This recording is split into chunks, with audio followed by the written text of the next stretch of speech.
आज हम लोग समास पढ़ेंगे। समास तो अनेक पदानाम एक पदी भवनम समासा, सम सनम समासा, सम अस घई समासा। संक्षेपीकरण को समास कहते हैं। अनेक पदों का एक पद बन जाना ही समास है। तो ये करें कि अनेक पदानाम एक पदी भवनम समासा, अनेक पदों का एक पद हो जाना क्या है? समासा, समास है। परिभाषा देते हैं, कहते हैं सम सनम समासा, वही मतलब समेटना ही जो है, दो पद हैं, दो में से एक पद हो जाना ही क्या है? समास है। समास जो है सम उपसर्ग अस धातु और घई प्रत्यय करने से समास बना है। समास में सम उपसर्ग है, अस धातु है और घई प्रत्यय है, तो ये जो है समास बना है।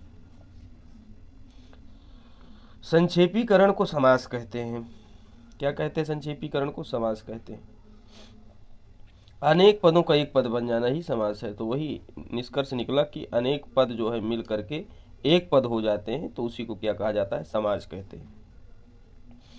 समास के प्रकार कितने? तो समासः पंचधा, समास 5 प्रकार के होते हैं। कौन कौन से? तो पहला समास है केवल समास। इसको कहते हैं विशेष संज्ञा विनिर्मुक्तः केवल समासः। ये विशेष संज्ञा से विनिर्मुक्त है, इसका कोई विशेष नाम नहीं है, इसलिए इसको केवल समास कह दिया। जिस समास की कोई संज्ञा, कोई विशेष संज्ञा नहीं होती, उसे केवल समास कहा जाता है। उदाहरण प्रस्तुत कर रहे हैं। भूतपूर्व और वागर्थाविव, ये केवल समास के उदाहरण हो जाएंगे। भूतपूर्व वागर्थाविव केवल समास का उदाहरण हो गया।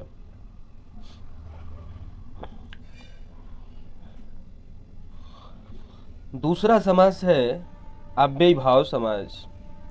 तो प्रायण दूसरा समास आपका हो जाएगा अव्ययी भाव समास।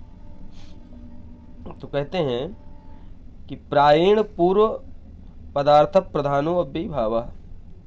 जो अव्ययी भाव समास होता है तो प्रायः क्या है? उसका पूर्व पद क्या होता है? प्रधान होता है, तो वो अव्ययी भाव समास होता है। अर्थात जिस समास में जिसका प्रायः पूर्व पद प्रधान हो तो वो समास अव्ययी भाव समास होता है।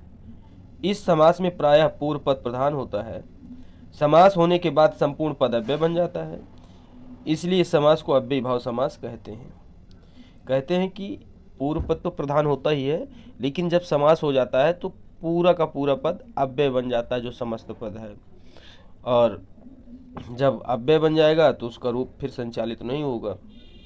तो इस प्रकार से संपूर्ण पद क्या हो जाता है? अव्यय बन जाता है। तो इसका मतलब ये हुआ कि पूर्व में दोनों पद अव्यय नहीं होते हैं, उनमें से एक पद अव्यय होता है और दोनों पद मिलकर के एक समस्त पद का निर्माण करते हैं। जो समस्त पद जो निर्मित होता है तो वो अव्यय बन जाता है।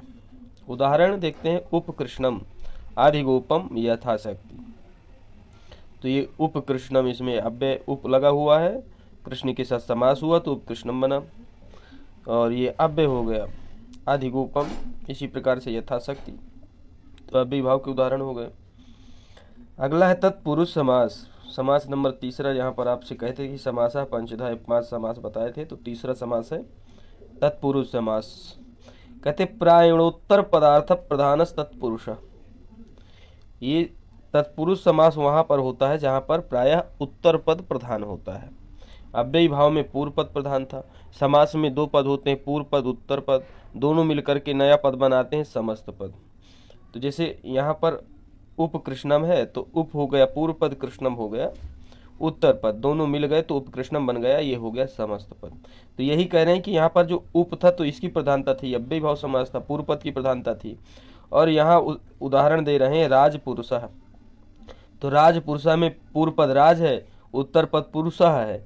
तो ये जो पुरुषः है तो इस उत्तर पद की प्रधानता जहाँ होगी तो वहाँ प्रायः क्या होगा? तत्पुरुष समास होगा। यही बात समझाना चाह रहे हैं। प्रायणोत्तर पदार्थ प्रधानस तत्पुरुष, जिसमें प्रायः उत्तर पद का अर्थ प्रधान हो उसे तत्पुरुष समास कहते हैं।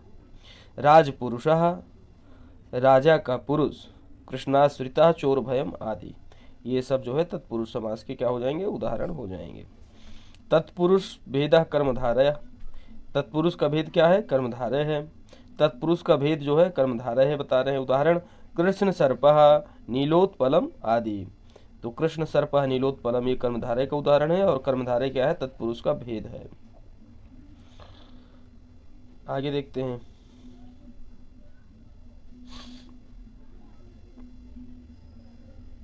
कर्मधारय भेदो दिगु। कह रहे हैं कर्मधारय का जो भेद है वो क्या है? दिगु समास है। तो कर्मधारय भेदो दिगु, दिगु समास कर्मधारय का ही भेद है। जैसे त्रिलोकी पंचगवम आदि, तो ये त्रिलोकी और पंचगवम जो है दिगु समास के उदाहरण हैं। तो तीन समास में और दो समास जुड़ गए, तत्पुरुष का भेद हो गया कर्मधारय, कर्मधारय का भेद हो गया द्विगु समास। चौथा समास है हमारा बहुव्रीहि समास। कहते प्रायणान्य पदार्थ प्रधानो बहुव्रीहि। मतलब जिस समास में प्रायः अन्य पदार्थ प्रधान हो, न पूर्व पद प्रधान हो न उत्तर पद प्रधान हो, बल्कि अन्य पद प्रधान वहाँ दिखे, तो बहुव्रीहि समास होगा वो। जिस समास में प्रायः अन्य पदार्थ प्रधान उसे बहुव्रीहि समास कहते हैं। जैसे पीताम्बरा, द्वित्राह, तो ये जो है यहाँ पर पीताम्बरा, न पीत की प्रधानता है न अंबर की प्रधानता है, यहाँ अन्य पद की प्रधानता है। ठीक है ना। पीताम्बरा, जो पीला कपड़ा पहनता है ऐसा पुरुष वो क्या होगा? पीताम्बरा हो जाएगा। तो अन्य व्यक्ति की बात आ गई, अन्य व्यक्ति प्रधान हो गया, तो ये बहुव्रीहि समास है। पांचवा समास है द्वंद्व समास। इसमें कहते हैं कि प्रायणोभय पदार्थ प्रधानो द्वंद्व। कहते हैं कि यहाँ पर उभय पदार्थ की प्रधानता होती है। प्रायणोभय पदार्थ प्रधानो द्वंद्व। जिस समास में प्रायः उभय पदों का अर्थ प्रधान हो उसे द्वंद्व समास कहते हैं। उदाहरण देते हैं शिव केशवौ हरिहरौ आदि। तो ये जो शिव केशवौ और हरिहरौ ये द्वंद्व समास के उदाहरण हो जाएंगे। कहते हैं कि जिस समास में प्रायः उभय पदों का अर्थ प्रधान हो उसे द्वंद्व। यहाँ पर पूर्व पद और उत्तर पद दोनों पदों का अर्थ प्रधान रहता है, इसलिए इसको द्वंद्व कहते हैं। द्वंद्व हमेशा दो लोगों के बीच में ही होता है। तो द्वंद्व समास हो गया। अब यहाँ से नया पाठ थोड़ा सा बताते हैं। कहते हैं विग्रह क्या है? विग्रह, तो विग्रह की परिभाषा देते हैं कि वृत्त्यर्थावबोधकम वाक्यम विग्रह। विग्रह विग्रह द्विधा। कहते हैं वृत्ति के अर्थ का बोध कराने वाला वाक्य विग्रह कहलाता है। यह दो प्रकार का होता है। ठीक, तो ये जो समास क्या है? ये वृत्ति है, तो इसी समास के अर्थ का जो है बोध कराता है, तो उसको क्या कहते हैं? विग्रह करते हैं। और ये विग्रह दो टाइप का होता है। कहते हैं लौकिक विग्रह और अलौकिक विग्रह। तो लौकिक विग्रह क्या है? तो लोक में प्रयुक्त होने वाला विग्रह लौकिक विग्रह, जैसे राज्ञा पुरुषा, ये लौकिक विग्रह हो गया। और अलौकिक विग्रह व्याकरण प्रक्रिया में प्रयुक्त विग्रह को अलौकिक विग्रह कहते हैं। जैसे राजनगस पुरुषु। अब ये जो राज्ञा और पुरुषा बना है, तो इसमें प्रत्यय लगे, सु इत्यादि प्रत्यय। तो राजन में जो है गस प्रत्यय लगा है, पुरुष में जो है सु प्रत्यय लगा है। तो अलौकिक विग्रह में ये प्रत्यय के साथ हमको प्रदर्शित करना होता है, जो विभक्तियां लगी होती हैं प्रत्यय चिन्हों के साथ। तो यह अलौकिक विग्रह हो गया। अब कहते हैं परार्थ वृत्ति क्या है? यहाँ पर वृत्ति का नाम आया ना, वृत्ति के अर्थ का बोध कराने वाला वाक्य। तो बता रहे हैं कि वृत्ति क्या है। तो परार्थाभिधानम वृत्ति तद्धित समास सईक शेष सनाद्यंत धातु रूपा पंचवृत्तया। तो ये बोल रहे हैं कि वृत्ति कितनी है? 5 हैं। और जब पद अपने अर्थ को पूर्णतया अंशतया छोड़कर एक विशिष्ट अर्थ को कहने लग जाते हैं, तो उसे वृत्ति कहा जाता है। ये वृत्ति 5 प्रकार की होती है। कह रहे हैं कि जैसे कोई पद है और वो पद एक विशिष्ट अर्थ को कहे, ठीक है ना। जब पद अपने अर्थ को पूर्णतया अंशतया छोड़कर एक विशिष्ट अर्थ को कहने लग जाते हैं, तो उसे वृत्ति कहते हैं। जो पद दिए होते हैं, तो उसमें एक नए अर्थ की जब अनुभूति होने लगे, अपना अर्थ अंशतः या पूर्णतः छोड़ करके एक नए अर्थ को प्रदर्शित करने लगे, तो उसे क्या कहेंगे? हम वहाँ वृत्ति कहेंगे। और वृत्ति जो है 5 प्रकार की वृत्ति कही गई है। अब देखते हैं 5 प्रकार की वृत्ति कौन कौन सी है।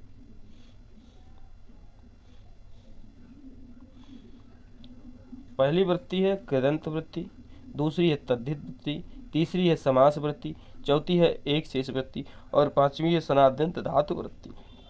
ये 5 वृत्तियां हैं। तो प्रश्न पूछा जाता है कि वृत्ति कितनी है, तो वृत्ति 5 है। ठीक। अब समर्था पद विधि, यह परिभाषा सूत्र है। करें कि पदों से संबंध रखने वाला कार्य समर्थ पदों के आश्रित होता है, अर्थात पद संबंधी जो विधि होती है वह समर्थ पदों की ही होती है। यहाँ पर कहने का भाव ये है कि पद संबंधी जितने भी कार्य किए जाएंगे तो समर्थ पदों के साथ किए जाएंगे।